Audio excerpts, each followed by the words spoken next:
సున్నిపిండితో scrubber soap అయితే పెట్టాను కదా! ఇంకా అందరూ అయితే ఈ సోప్ మాకు కావాలి, మాకు కావాలని ఆర్డర్ అయితే పెట్టారండి. ఇంకా వాళ్ళ కోసం మళ్ళీ సోప్ అయితే తయారు చేస్తున్నాను.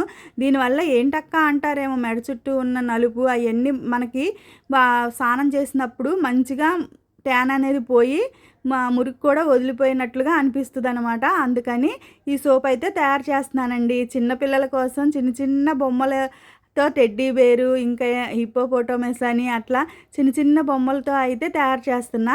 నేను ఇందులో ఈ విటమిన్ క్యాప్సూల్ కూడా వేస్తానండి. అట్లాగే మన చేత్తో ప్రతిసారి చెప్పే విధంగానే మన చేత్తో తయారు చేసిన సున్నిపిండి అనమాట.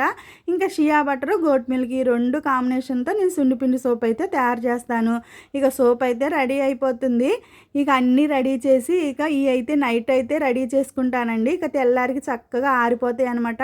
చిన్న చిన్న బొమ్మలు అని చెప్పాను కదా, అసలు ఎంత ముద్దుగా ఉన్నాయో నాకు చూస్తుంటే. పిల్లలు ఇష్టపడతారని వాళ్ళ కోసం అయితే ఇలా చేసామన్నమాట.